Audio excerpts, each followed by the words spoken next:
ಯಾಕೆ ನಿನಗೇನಾದ್ರು ಜಾಸ್ತಿ ಬೆನಿಫಿಟ್ ಇದೆಯಾ? ಇವತ್ತು ಈ ಕಾನ್ಸ್ಟಿಟ್ಯೂನ್ಸಿಗೆ ಗ್ರಾಂಟ್ ಇಲ್ಲ ಇರೋದ್ರಲ್ಲಿ ನಾನು ಜನರಿಗೆ ಸಹಾಯ ಮಾಡೋದಕ್ಕೆ ನಾನು ಥಿಂಕ್ ಮಾಡ್ತಾ ಇದ್ದೆ. ಯಾರೋ ಒಬ್ಬ ಕಾಂಟ್ರಾಕ್ಟರ್ ಬದುಕಿಸೋಕ್ಕೋಸ್ಕರ ನಾನು ಇಲ್ಲಿ ಕುಂತಿಲ್ಲ. ಎಸ್ಟಿಮೇಟ್ ಸ್ಯಾಂಕ್ಷನ್ ಆದಮೇಲೆ ಪ್ರೀ ಮೆಜರ್ಮೆಂಟ್ ಚೆಕ್ ಮಾಡೋಣ, ಆವಾಗ ಸಿಗಾಕಬೇಕಾ ನನ್ನ ಕೈಗೆ? ವರ್ಕನೇ ನೀವು ನನ್ನ ಹತ್ರ ತೋರಿಸ್ಕೊಂಡು ಹೋಗ್ರಿ. ಫಸ್ಟ್ ಇವಾಗ ರಾಜರಾಜೇಶ್ವರಿ ನಗರ ವಿಭಾಗದಲ್ಲಿ ward number 22 Bangarappa Nagar improvements and development roads and drains in ward number 22 2 ಕೋಟಿ ರೂಪಾಯಿ ಕೆಲಸ. ಇದ್ರ ಬಗ್ಗೆ ನನಗೆ ಎಸ್ಟಿಮೇಟ್ ತೋರಿಸಲ್ಲ. ನೀವೇನು ಮಾಡಿದ್ರಿ? ಅಲ್ಲಪ್ಪ, ನಾನು ವಿಡಿಯೋದಲ್ಲೇ ಹೇಳ್ಬಿಡ್ತೀನಿ. ನಾನು ವಿಡಿಯೋ ಮಾಡಿರೋದೇ ಈ ಪರ್ಪಸ್ಗೋಸ್ಕರ. 2 ಕೋಟಿ ರೂಪಾಯಿ ನೀವೇನು ಖರ್ಚು ಮಾಡ್ತೀರಾ ಅಂತ ನನಗೆ ಗೊತ್ತಾಗಬೇಕು. ಅರ್ಥ ಆಯ್ತಾ? 2 ಕೋಟಿ ನೀವು ಹೆಂಗೆ ಖರ್ಚು ಮಾಡ್ತೀರಾ ಅನ್ನೋದು ನನಗೆ ಹೇಳ್ರಿ. ಯಾವ ಜಾಗಕ್ಕೆ ಯೂಸ್ ಮಾಡ್ತೀರಾ ಅನ್ನೋದು ಗೊತ್ತಾಗಬೇಕು ನನಗೆ. ಬೇಕು ಬೇಡ ನಾನು ಇಲ್ಲೇ ಹೇಳ್ತೀನಿ.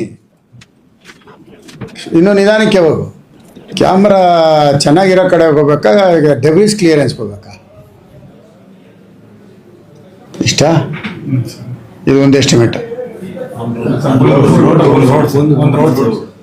ಈ ಎಸ್ಟಿಮೇಟ್ ಎಷ್ಟು ರೋಡ್ ಇದೆ? ಈ ಒಂದು ಎಸ್ಟಿಮೇಟ್ಗೆ ಎಷ್ಟು ರೋಡ್? 2 ಕೋಟಿ ರೂಪಾಯಿಗೆ ಎಷ್ಟು ರೋಡ್ ತೋರಿಸ್ತೀರಿ? 13 ರೋಡ್ ತೋರಿಸ್ತೀರಿ. 13ರಲ್ಲಿ ಇವಾಗ 1 ರೋಡ್ ಕಂಪ್ಲೀಟ್ ಆಯಿತು, ಇನ್ನು 12 ರೋಡ್ ಇದೆ. 2 ಕೋಟಿ ರೂಪಾಯಿ ಸಿಂಗಲ್ ವರ್ಕಿಗೆ ನಾವು ನೋಡ್ತಾ ಇರೋದು. ತೋರಿಸ್ರಿ.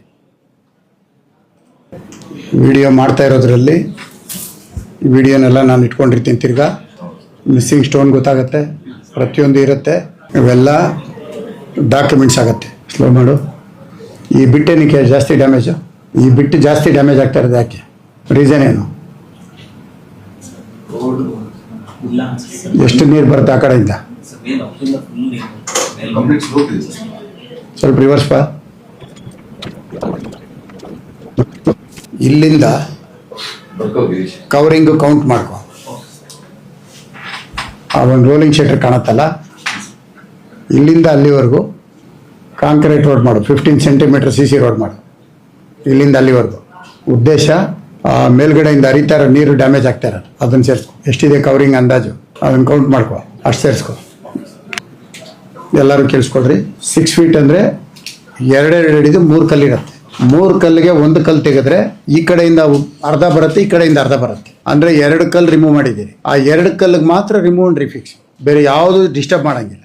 ಕರ್ಬ್ ಕಂಪ್ಲೀಟ್ ಚೆನ್ನಾಗಿದೆ, ಕರ್ಬ್ನು ರಿಫಿಕ್ಸಿಂಗ್ ಇಲ್ಲ, ಕರ್ಬ್ನು ಟಚ್ ಮಾಡೋಂಗಿಲ್ಲ. ಈ ವಿಡಿಯೋದಲ್ಲಿ ಎಲ್ಲನ್ನ ಕವರಿಂಗ್ ಮಿಸ್ಸಿಂಗ್ ಇದ್ರೆ ಅಷ್ಟಕ್ಕೆ ಮಾತ್ರ ಯೂಸ್ ಮಾಡಬೇಕು. ಆಮೇಲೆ ಸಿಲ್ಟು ಎಷ್ಟು ಕೊಟ್ಟಿದೆ, ಡೆಪ್ತು, ಡ್ರೈನ್ ಬಿಡ್ತು ಎಷ್ಟಿದೆ, ಬಿಡ್ತು ಬರ್ದಿದೆಯಾ? ಬಿಡ್ತಲ್ಲಿ ಅಂದಾಜು ಕತೆ ಬೇಡ. ಎಕ್ಸಿಸ್ಟಿಂಗ್ ಡ್ರೈನ್ ಬಿಡ್ತಬೇಕು. ಬಿಡ್ತು ತಗೊಂಡು ಎಷ್ಟು ಬಿಡ್ತಿದೆ ಅದರೊಳಗಡೆ ಎಂಟೈರ್ ಲೆಂತ್ 8 ಇಂಚಸ್ ಅಂದರೆ 0.223 ಅಲ್ಲ 0.2. ಯಾಕೆ ನಿನಗೇನಾದ್ರು ಜಾಸ್ತಿ ಬೆನಿಫಿಟ್ ಇದೆಯಾ?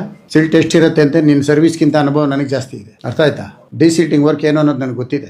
ಇವತ್ತು ಈ ಕಾನ್ಸ್ಟಿಟ್ಯೂನ್ಸಿಗೆ ಗ್ರಾಂಟ್ ಇಲ್ಲ ಇರೋದ್ರಲ್ಲಿ ನಾನು ಜನರಿಗೆ ಸಹಾಯ ಮಾಡೋದಕ್ಕೆ ನಾನು ಥಿಂಕ್ ಮಾಡ್ತಾ ಇರೋದು. ಯಾರೋ ಒಬ್ಬ ಕಾಂಟ್ರಾಕ್ಟರ್ ಬದುಕಿಸೋಕ್ಕೋಸ್ಕರ ನಾನು ಇಲ್ಲಿ ಕುಂತಿಲ್ಲ. ಒಂದು ಕಡೆ ಮಳೆ ಸಿಲ್ಟು ಹೊಡ್ಕೊಂಡು ಹೋಗುತ್ತೆ. ನೀನು ಎಸ್ಟಿಮೇಟ್ ಮಾಡಿ ಟೆಂಡರ್ ಕಡೆ ಎಷ್ಟಲ್ಲಿ ಸಿಲ್ಟ್ ಟೆಂಡರ್ ಮಳೆಗಾಲ ಕಂಪ್ಲೀಟ್ ಸಿಲ್ಟ್ ಏನೂ ಇರಲ್ಲ. ಅದರಲ್ಲಿ ಏನಂತ ತೆಗಿತೀರಾ ನೀವು? ಎಲ್ಲಿರುತ್ತೆ ಸಿಲ್ಟು? ಎಸ್ಟಿಮೇಟ್ ಸ್ಯಾಂಕ್ಷನ್ ಆದಮೇಲೆ ಪ್ರೀ ಮೆಜರ್ಮೆಂಟ್ ಚೆಕ್ ಮಾಡೋಣ, ಆವಾಗ ಸಿಗಾಕಬೇಕಾ ನನ್ನ ಕೈಗೆ? ಅರ್ಥ ಆಯ್ತೇನಪ್ಪ? ಅಷ್ಟೇ ಕೊಡು. ನಿನಗೆ ಎಂಟೈರ್ ಲೆಂತ್ ಕೊಡ್ತಾ ಇರೋದು. ಎಂಟೈರ್ ಲೆಂತ್ ಕೊಟ್ಬಿಡು. ಎಡ್ಜಲ್ಲಿ ನಿನಗೆ ಒಂದು ಡ್ರೈನು 840 ಮೀಟರ್ನಲ್ಲಿ 50% ಸಿಲ್ಟ್ ಇರುತ್ತೆ, 50% ಝೀರೋ ಇರುತ್ತೆ. ಈ 50% ಸಿಲ್ಟ್ ಹೊಡ್ಕೊಂಡೋಗಿ ಒಂದು ಕಡೆಗೆ ನುಗ್ಗಿರುತ್ತೆ, ಅಲ್ಲಿ ಜಾಸ್ತಿ ಇರುತ್ತೆ, ಇಲ್ಲಿ ಝೀರೋ ಇರುತ್ತೆ. ಎರಡೂ ನೀನು ತೊಗೊಂಡಾಗ ಆವ್ರೇಜು ಕರೆಕ್ಟಾಗಿರುತ್ತೆ. ಇವೆಲ್ಲ ಕಲ್ತ್ಕೊಡ್ರಿ, ಇನ್ನೂ ನಿಮ್ಗೆ ಚಿಕ್ಕ ವಯಸ್ಸು. ಅರ್ಥ ಆಯ್ತಾ? 50% ರೋಡು 0.6 ಡ್ರೈನ್ ಇದ್ದರೆ ಡೆಪ್ತು ನಿಮಗೆ 0.35ವರೆಗೂ ಕವರ್ ಆಗುತ್ತೆ. ಅದಕ್ಕೆ ಮೇಲೆ ಕವರ್ ಆಗಲ್ಲ. ಅದರಿಂದ 50% ಕಂಪ್ಲೀಟು ಗುದ್ಕೊಂಬರುತ್ತೆ. ಎಲ್ಲಿ ಡಿಸ್ಟರ್ಬ್ ಆಗುತ್ತೆ ಅಂದರೆ ಯಾವುದನ್ನ ವಾಟರ್ ಲೈನ್ ಇರ್ತವೆ ಸೆಂಟ್ರ್ ಒಳಗಡೆ, ಆ ಸೆಂಟ್ರಿಗೆ ಏನನ್ನ ಗಲೀಜು ಬಂದು ಯಾವುದನ್ನ ಗಿಡಗಳು, ಮರಗಳು, ಹಾಸಿಗೆಗಳು, ದಿಂಬುಗಳು ಇಂಥ ಬಂದು ಟಚ್ ಆದಾಗ ಆ ಒಂದು 6 ಇಂಚಸ್ಸು ಯೂನಿಫಾರ್ಮ್ ಆಗಿ ಬ್ಲಾಕ್ ಆಗಿರುತ್ತೆ. ಅರ್ಥ ಆಯ್ತಲ್ಲ? ಅದಕ್ಕೆ ಹಂಗೆ ಮಾಡಿ. 200 ಹೇಳಿದ್ದೆ, ನಿಮ್ಮ ಎಕ್ಸಿಕ್ಯೂಟಿವ್ ಇಂಜಿನಿಯರು 300 ಕೇಳ್ತಾ ಇದ್ದಾರೆ. 250 ಮಾಡ್ಕೊಂಡು. ಯಾಕೆ ಪಾಪ ಅವ್ರ ಆಸೆನೂ ಬೇಡ ಅಂತ ಹೇಳೋದು.